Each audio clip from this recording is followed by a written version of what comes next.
Hello, everybody, and welcome to another edition of Poland Daily Travel.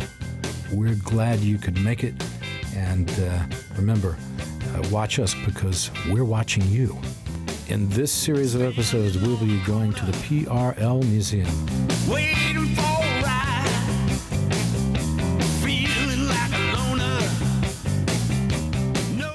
That's right, the museum of what Poland was like under the communist regime. It's a fascinating look at the past and back into a time that we don't have to live in anymore, thankfully. But nonetheless, a full range of communist kitsch is on display. There's a little cafe serving treats of the time as well as coffee made in an ancient machine. Still tasty in its own way. There are plenty of artifacts of the time on display. There's even the reconstruction of a small flat of the time with all the kinds of machines, utensils, and clothing that you would have seen, not to mention furnishings and furniture. It's all a truly guilty pleasure. After the People's Republic of Poland Museum, we'll go to the shooting range at FSO. And my guest, Maria Kadzielska, will learn to shoot. She'll be shooting for the first time. This is the safest and most popular shooting range in Poland, where all the major competitions are held. And it's located in the old FSO factory. So stay tuned for thrills and spills on the next series of episodes in Poland Daily Travel. I'm Will Richardson. Thanks for watching. Hello, everybody, and welcome to Poland Daily Travel. And we appreciate you watching. We're having a fascinating time here at the PRL Museum in beautiful downtown Warsaw. I'm accompanied by Jacek Pilachowski, yes, very good. Who is, there's a check with you. You're the expert on your name. All I can do, I'm expert at not saying it right. So you can help me. No, you're I was doing okay. quite okay. I was okay. All right. Good. Feel better. Now, we are stepping into the past here at the Museum of the PRL, the Polish People's Republic, and we're actually standing in the foyer of a flat that would have been, what time is this from? Would you say? We have a combination of furnitures here from 50s to 70s. The 50s to Most 70s. of the furnitures come, I would say, from 70s here. For example, with this folded bed, which was very, very popular at that time. And it was a dream of teenagers, for example, to This have one, yeah? their own room with this kind of bed. Yeah, because then you could, sometimes they even had a back and they could become a double, right? You could fold it back and you could have your desk. Mm-hmm. So you could sleep on it, you could work on it. Mm-hmm. It's getting popularity again. We're coming back with the same idea now. To conserve space. Yeah, to save space. Accommodation is expensive, life is expensive, yeah. And, they had these things in the States called Murphy beds, which you would pull down out of the wall and put back on. Yeah. That was very popular in the 1920s in the United States. At any rate, we have all the usual suspects, don't we? Here's the television from, what sort of time was this from? It's one of the first Polish television produced.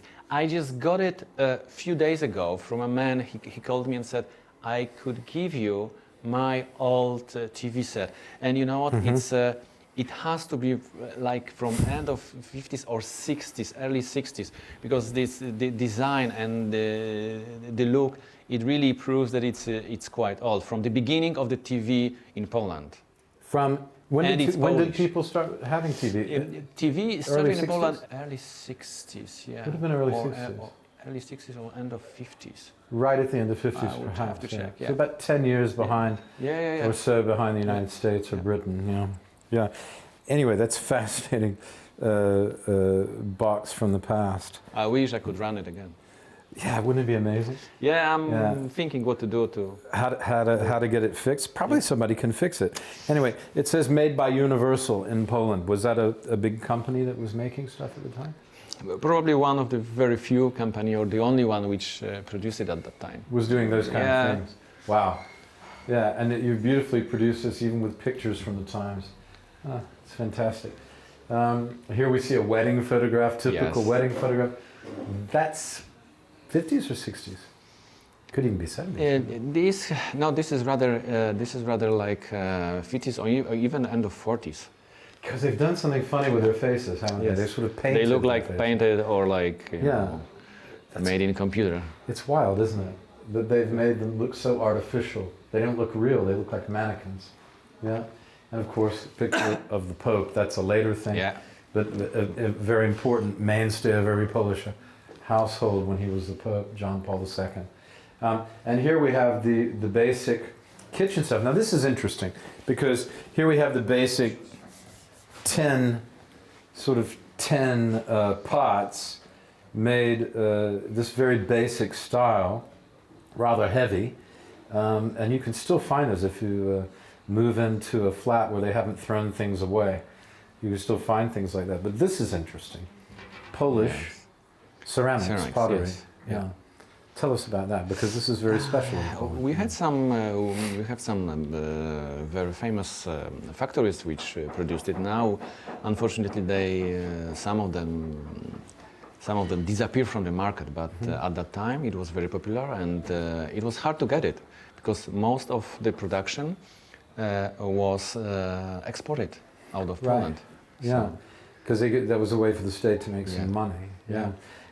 In fact, a lot of these kind of businesses are going out of business now because people aren't using this kind of stuff on a regular basis anymore. Yeah. They're using stuff from Swedish-made stuff. It's very cheap.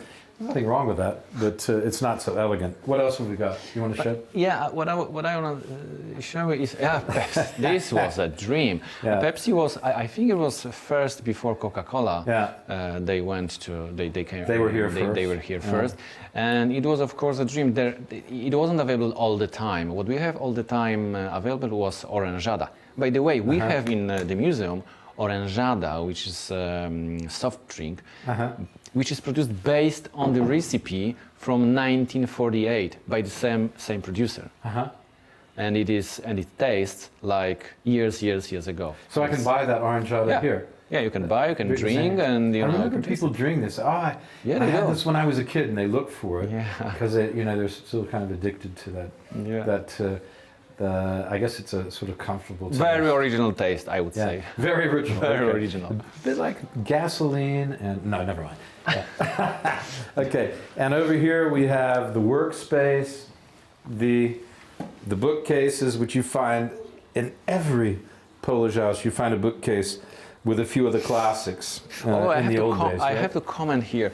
Yeah, please If do. you look on this side of this apartment, it was more like worker flat. Here, with this kind of furnitures, it's more like white collar worker or more educated people. With furniture, this furniture, for example, is more sophisticated. It's not like from mass production. So, this is what I want to And the say. old reel-to-reel, very old. the tape recorder, that's amazing, isn't it? Yeah. Absolutely incredible. Yeah, here, and look at this. You've got Kobiety i Życie, that's Women and Life. Yes. And it's from 1979. From the 3rd of June, Very 1979. Look at that. And that's Woman and Life magazine from that time. That's great. I love the old magazines. Being a journalist, I used to write for all those papers and magazines, so I still love to touch a magazine like that. It's a piece of history. And what's all this about here? It tells you the stories about how people really lived, what was the design, how the flats were really set by people, how hard it was to get the furniture, because it was the same as with this car. You couldn't just go to a store and just say, I want this and that furniture. You had to enroll, wait, and then whatever you got, you were happy. The quality of the mass production was, mass-produced furniture were not often very good, but you were anyway happy if you could get something. So what was the key to happiness living in a flat like this? Or just having a flat like this? Was that the key Well, to just happiness? having a flat like Yeah. this, again, your own flat was Yeah. amazing. Not because of shortage of money, but because of shortage of space and Yeah. the flat. And that I mean, was if you because could- so much had if been you- destroyed in the war. Yeah, if you could get your own flat, it was, you know. So if you had your own flat and your own little Then Fiat, you see, you You were ready. always had an objective in your life. The next thing first, to get. Yeah, Yeah. first to get a flat. If you had the flat, then how to get some furniture. Then to get a car. And it's 30 years has passed. that'll keep you busy for most for of your life. 30 years. Jacek, thanks. We're Thank going to take a further look Sure. around. We really Feel free. appreciate you having us. Listen, I can't tell you how much you need to come and see this museum. You need to see what the past was like. You need to see also how much better you have it now. We remember the past so that we see how to make the future better. And no better place to see that than right here at the PRL Museum in beautiful downtown Warsaw. That's the People's Republic of Poland Museum. Stop on by for a blast from the past. I want to thank Jacek for having us. Thank you. Bravo. Thank you. See you next time.